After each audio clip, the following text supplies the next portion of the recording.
안녕하세요. 구글 클라우드 어카운트 이그제큐티브 정우입니다. 지금부터 약 20분간 구글 클라우드가 왜 특별한지에 대해서 말씀드리도록 하겠습니다. 최대한 뻔한 얘기는 좀 덜어내고요. 들으셨을 때 정말 특별함을 느끼실 수가 있는 내용으로 준비했으니까요. 끝까지 경청 부탁드리겠습니다. 구글은 검색 엔진으로 가장 잘 알려져 있죠. 구글링이라는 이 동사가 전 세계적으로 웹서치의 의미로 통용이 될 정도로 많은 사람들이 활용을 하고 있는 서비스입니다. 구글은 검색 엔진 이외에도 다양한 서비스들을 제공하고 있습니다. 지금 듣고 계신 분들도 대부분 구글 검색 이외에도 유튜브라든지 지메일, 플레이스토어, 구글맵 이런 다양한 구글이 제공하고 있는 서비스들을 몇 가지쯤은 사용하고 계실 거라고 생각이 됩니다. 이런 구글의 서비스들이 글로벌하게 받고 있는 API 콜이 초당 평균을 내면 100억 건이라고 합니다. 방금 전에도 구글 네트워크로 300억 건의 API 콜들이 들어왔죠. 구글의 검색 엔진은 매월 1000억 건의 검색을 소화를 해내고 있고요. 유튜브 같은 경우는 매분 평균적으로 100시간 분량의 비디오가 업로드가 되고 있다고 합니다. 굉장한 규모죠. 사실 피부로 잘 와닿지 않을 정도로 굉장히 압도적인 숫자들입니다. 구글은 이렇게 압도적인 규모의 글로벌 서비스를 운영을 하고 있고요. 그리고 이런 서비스들을 운영하면서 압도적인 수준의 기술력, 이를테면 인공지능과 같은 그런 고도의 기술들을 갖추게 되고 또 이런 서비스를 운영하기 위한 인프라스트럭처라든지 그 인프라에 대한 운영 노하우와 같은 기술적인 핵심 역량들을 갖추게 되었습니다. 이런 구글의 기술적인 핵심 역량을 기반으로 구글은 구글 클라우드를 세상에 내놓았습니다. 네트워크, 컴퓨팅 파워, 스토리지와 같은 인프라 레벨에서부터 또 API로 제공해드리는 어플리케이션 레벨의 서비스들까지 구글 클라우드에서 제공하는 재료들을 가져다가 조합을 하시게 되면 구글에 준하는 기술력의 무언가를 재창조하고 만들어내실 수가 있게 되는 거죠. 여기까지만 들으셔도 충분히 구글이 제공하는 구글 클라우드가 왜 특별한지에 대해서 조금 느낌이 오실 것 같은데요. 좀 더 구체적으로 이야기를 해보도록 하겠습니다. 구글 클라우드가 특별한 이유는 여기 제가 말씀드린 4가지뿐만 아니라 쿠버네티스라든지 높은 보안 수준이라든지 셀 수 없이 많은 요소들이 있습니다. 하지만 가장 근원적인 여타 CSP에서는 절대 따라올 수 없는 차별점들을 선별해서 4가지만 말씀드려보도록 하겠습니다. 먼저 유연성에 대해서 좀 살펴보겠는데요. 클라우드의 가장 큰 이점은 그 유연성에 있다고 봐도 과언이 아닙니다. 저희는 지난 10년간 그렇게 믿어왔죠. 하지만 실체는 어떨까요? 한 가지 예를 들어보겠습니다. 특정 시간대에 하정우 배우님 같은 굉장히 영향력 있는 분이 TV에서 엄청 맛있게 짜장면을 먹었다고 치겠습니다. 예상치 못한 중국 음식 주문이 폭주할 수도 있겠죠. 또 그 주문을 받게 되는 배달 앱 서비스가 있다면 만약 클라우드를 사용하고 있다라고 가정을 했을 때 또 트래픽에 연동해서 오토 스케일링을 걸어두었다라고 가정을 했을 때 과연 그렇다고 해서 안심할 수가 있을까요? 오토 스케일링을 걸어두었다 하더라도 VM이 스타트업하는 속도가 부하가 막 늘어나는 속도를 따라가지 못하게 되면 장애가 발생하게 됩니다. 로드 밸런서 같은 경우도 이를테면 쿠폰 이벤트 같은 게 있어서 시간 예측을 할 수가 있다라면 그 시간대에 맞춰서 프리어밍을 해둘 수가 있겠지만 이번 경우와 같이 예상치 못한 부하가 몰려서 로드 밸런서가 갖고 있던 리밋을 넘어버린다면 장애를 경험하게 되겠죠. 이런 리스크들이 있기 때문에 결국에는 프론트엔드의 유연성을 포기하고 고정적인 수량의 인프라를 필요로 하는 수준보다 훨씬 여유 있게 이른바 오버스펙으로 깔아두고 사용하시는 경우가 의외로 굉장히 많습니다. 하지만 구글 클라우드는 어떨까요? 일단 VM이 수초면 생성이 됩니다. 공식적인 수치가 있는 건 아니지만 실제로 저희 팀에서 테스트를 해봤더니 리눅스 기준으로 평균 8초 정도면 VM이 올라옵니다. 굉장히 특별하죠? 이런 게 바로 디지털 워크로드를 글로벌하게 7x24로 서비스를 하고 있는 구글의 기술력이라고 말씀드릴 수가 있겠습니다. 게다가 구글의 로드 밸런서는 프리워밍이 필요가 없습니다. 예측하지 못한 트래픽이 있다 하더라도 민첩하게 스케일업을 해서 소화할 수가 있기 때문에 앞서 말씀드린 케이스와 같은 경우에도 유연하게 대응할 수가 있게 되겠죠. 또 구글 클라우드만이 제공하는 특별한 기술이 있는데요. 바로 라이브 마이그레이션입니다. 온프렘과 클라우드의 큰 차이점 중에 한 가지가 클라우드는 인프라에 대한 관리는 전적으로 CSP에게 맡긴다는 점이죠. 그렇게 함으로써 우리의 기술 인력은 우리의 코어 비즈니스에 집중하도록 한다는 게 어떻게 보면 클라우드가 가능하게 만드는 유연성의 한 측면입니다. 인프라와 OS 유지 보수에 묶여 있을 필요가 없도록 업무의 자유도를 드리는 거죠. 하지만 결국 하드웨어를 운영하는 것이기 때문에 클라우드에서도 필연적으로 패치 작업 같은 메인터넌스가 주기적으로 필요하고 또 예상할 수 없는 하드웨어 이슈 역시 발생을 하게 됩니다. 이로 인한 영향을 최소화하기 위해서 구글 클라우드는 라이브 마이그레이션이라는 기술을 사용을 하고 있습니다. 라이브 마이그레이션은 러닝하고 있는 VM을 라이브 상태로 새로운 호스트로 마이그레이션 할 수 있는 기술입니다. 그렇기 때문에 VM이 문제가 생겼을 때도 자동으로 다른 호스트로 라이브 마이그레이션이 될 수가 있고요. 또 메인터넌스를 하는 경우에도 사용자들이 인지를 하지 못할 정도로 메인터넌스 중에도 라이브 상태로 운영이 가능해집니다. 굉장히 믿기 어려운 기술이죠. 그래서 실제로 국내 한 고객사에서 이런 것들을 처음에는 경험해 보지 못하셨기 때문에 검증해 보기 위해서 테스트를 수백 번을 해보셨다고 하는데요.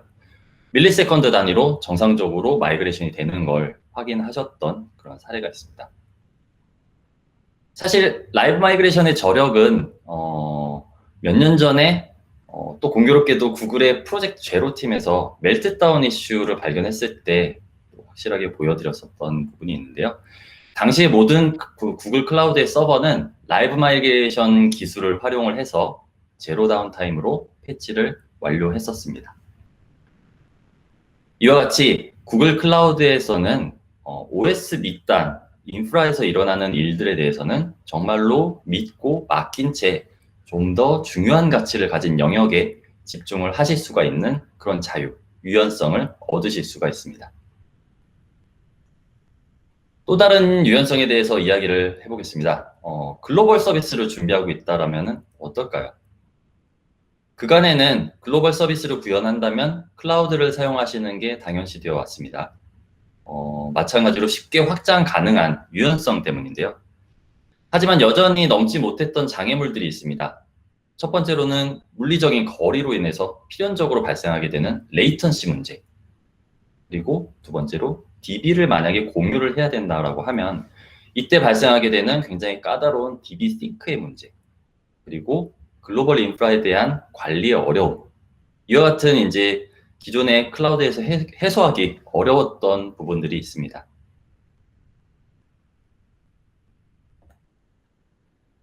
글로벌 레이턴시에 대한 부분을 먼저 좀 살펴보겠습니다. 글로벌하게 서비스를 하려면 당연히 대륙 간의 통신도 하게 되겠죠. ISP를 통해서 아래에 있는 그림에서 보이는 경우와 같이 여러 개의 홉을 거치게 되면 사용자들이 레이턴시를 느끼고 또 사용자 경험이 안 좋아질 겁니다. 구글은 전 세계의 사용자들에게 높은 수준의 사용자 경험을 제공하기 위해서 해저 케이블에 직접적으로 많은 투자를 하고 있습니다. 현재까지 단독 혹은 컨소시엄으로 15개의 해저 케이블에 투자를 하고 있는데요.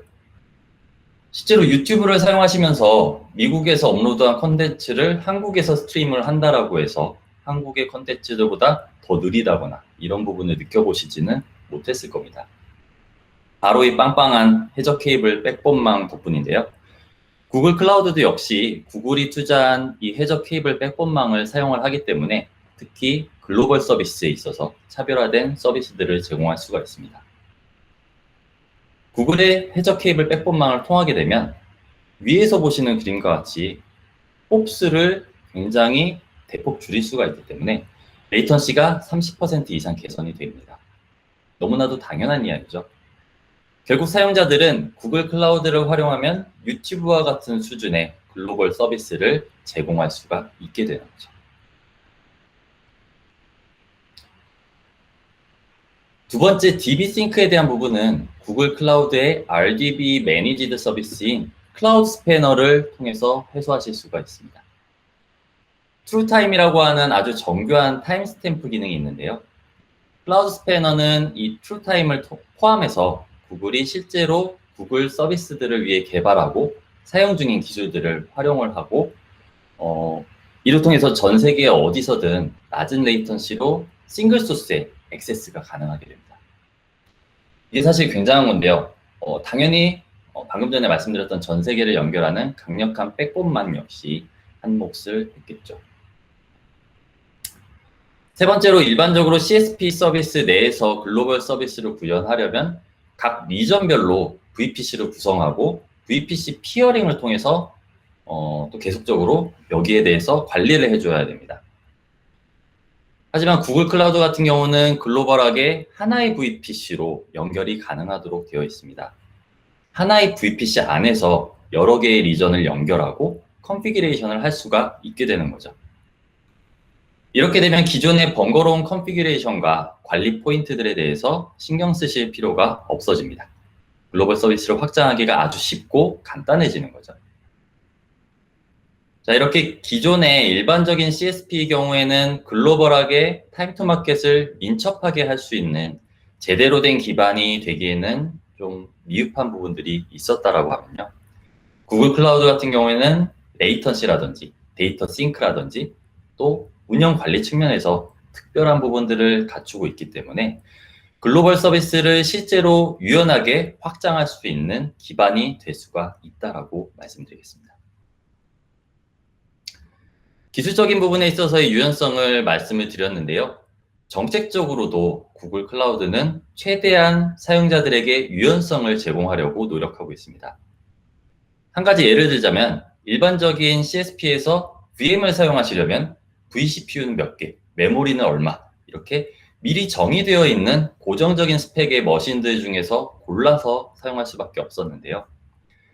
구글 클라우드의 VM인 구글 컴퓨트 엔진의 경우에는 사전에 정의된 VM 타입도 있습니다. 하지만 원하는 vCPU와 메모리로 조금 더 세분화해서 머신을 구성하실 수가 있는 커스텀 머신 타입이 제공이 되고 있습니다.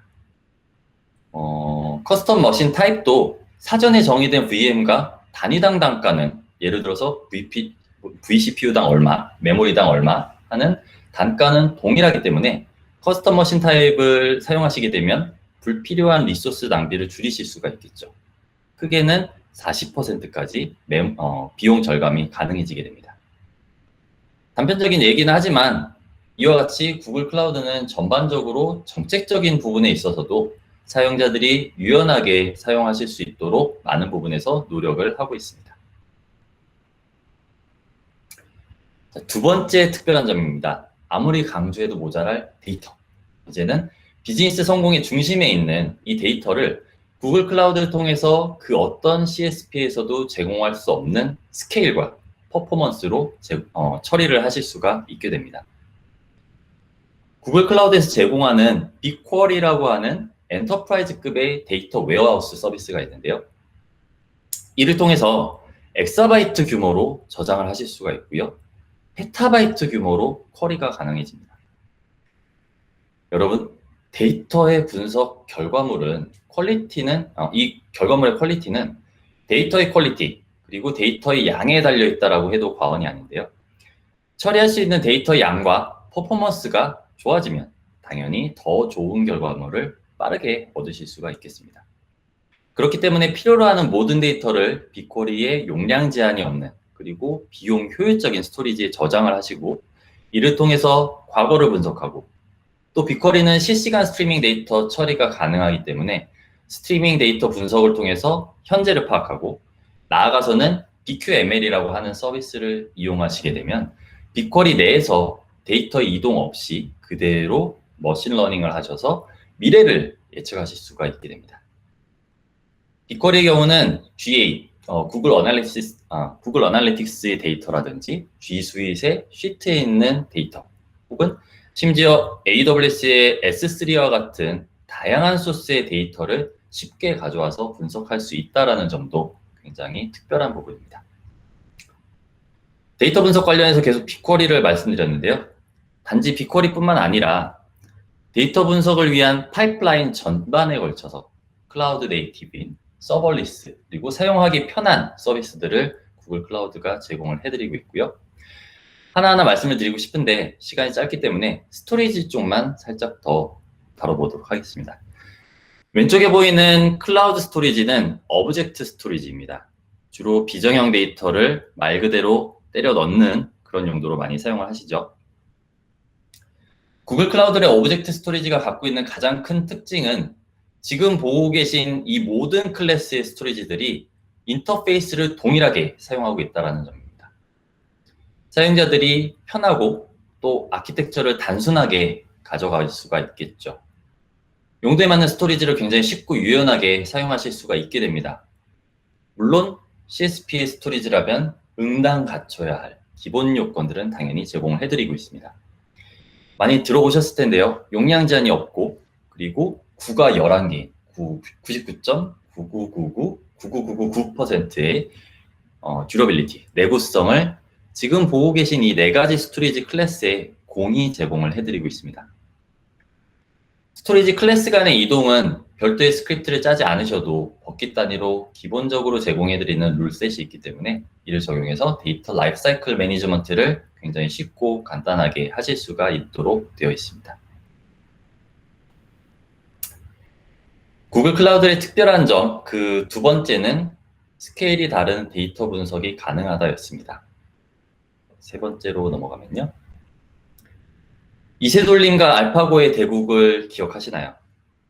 머신러닝이라는 이 개념을 일반 대중이 처음 인식하게 된 사건이었는데요. 알파고가 구글의 엔지니어에 의해서 개발되었다는 것은 잘 알고 계실 겁니다. 구글은 인공지능과 머신러닝 분야에 있어서 그 어떤 기업보다도 앞서 나가고 있습니다. 실제로 구글의 서비스들에도 굉장히 활발하게 활용을 하고 있고요. 구글의 검색 엔진이라든지 안드로이드, 맵스, 지메일과 같은 구글의 플래그십 제품들의 중심에는 AI가 있습니다. 이런 앞선 기술과 또 경험에 구글이 가지고 있는 어마어마한 데이터셋을 더했기 때문에 구글 클라우드의 AI 서비스들은 특별합니다. 예를 들어서 일반적인 CSP의 이미지 분석 서비스에 특정 자동차의 이미지를 처리해보면 자동차, 승용차 이 정도의 결과값이 나올 텐데요. 구글 클라우드의 비전 API 서비스에서는 2019년식 벤츠 CLS 450 이런 식으로 굉장히 세분화된 정보를 받아보실 수가 있습니다. 비전 API와 같은 완제품 형태의 서비스도 있고요. 또 조금 더 커스터마이즈해서 직접 기계학습도 시키시면서 사용이 가능한 오토ML과 같은 서비스도 있는데요. 실제로 사용해보시면은 굉장히 간단하게 기계학습을 시키고 적용할 수가 있게 되어 있습니다. 이와 같은 서비스들 역시 구글이 만든 구글 클라우드이기 때문에 가능한 서비스라고 할 수가 있겠고요. 또 구글이 텐서플로우에 최적화해서 직접 개발한 프로세서, TPU와 같은 경우도 구글 클라우드를 통해서만 서비스로 사용하실 수가 있게 되어 있습니다. 압도적인 어떤 빠른 성능을 요하는 연산 작업에 있어서는 현존하는 가장 앞서 나가는 기술을 가져다가 사용하실 수가 있도록 되어 있는 거죠. 마지막으로 하이브리드 환경에 대해서 말씀을 좀 드릴 텐데요. 하이브리드 환경은 상황에 따라 다르겠지만 굉장히 많은 기업들이 장기적으로 나아가고자 하는 방향입니다. 일반적으로 겉으로 드러나지는 않지만 CSP들은 자체 솔루션을 최대한 사용하도록 하는 정책을 가져갑니다. 하지만 구글 클라우드는 사용자들의 클라우드 저니 그 자체에 집중을 하고 있습니다. 그렇기 때문에 구글 클라우드는 하이브리드 환경, 특히 멀티 클라우드에 최적화되어서 사용하실 수 있는 방향을 정책적으로 가져가고 있습니다. 이를 위해서 툴이라든지 서비스가 굉장히 체계적으로 준비가 되고 있습니다. 예를 들어서 온프렘과 또 다른 CSP까지 모두 통합적으로 배포하고 운영하고 또 관리하실 수가 있는 엔토스와 같은 서비스라든지 또 하이브리드 환경을 만들기 위해서 마이그레이션하는 과정에서 활용하실 수 있는 벨로스트라타와 같은 이런 서비스들이 바로 그런 정책에 부합해서 탄생한 서비스들이라고 할 수 있겠습니다. 나아가서 구글 클라우드는 오픈소스와의 심리스한 통합도 지향을 하기 때문에 반드시 구글 클라우드에서 제공하는 서비스가 아니다 하더라도 사용자들이 최적의 환경을 구성하실 수가 있도록 하고 있습니다. 구글 클라우드가 모든 걸 잘하지는 못하겠죠. 그렇기 때문에 이렇게 오픈소스를 적재적소에 활용하실 수가 있도록 하는 것뿐만 아니라 또 인더스트리별로 예를 들어서 뭐 리테일이라든지 헬스케어, 금융, 제조 이와 같이 특화되어 있는 각 인더스트리에서 필요로 하는 솔루션을 각 인더스트리의 강점을 가지고 있는 파트너들과 연계해서 또 개발을 하고 있습니다. 이런 부분들이 오픈소스나 하이브리드 환경, 특히 멀티 클라우드 환경에 적극적이지 않은 철학을 가지고 있는 대부분의 CSP들과는 다르게 사용자 입장에서 가장 실효성 있는 방향을 제시하는 구글 클라우드의 아주 특징적인 부분이라고 할 수 있겠습니다. 내용을 다시 한번 정리드리자면 구글 클라우드는 높은 수준의 기술력과 또 이를 뒷받침하는 제품 정책으로 클라우드의 이점인 유연성을 실제로 구현 가능하게 해드리고 있습니다. 또 데이터 분석에 있어서 압도적인 스케일과 퍼포먼스를 제공을 하고 있고요. 나아가서 인공지능, 머신러닝의 영역에서도 선도적인 서비스들을 제공을 하고 있습니다. 또 하이브리드 멀티 클라우드 환경을 구성하는 데 있어서 특히 최적화되어 있는 것이 특징적이라고 말씀드릴 수가 있겠습니다. 지금까지 구글 클라우드가 왜 특별한지에 대해서 말씀드렸습니다. 경청해 주셔서 감사합니다.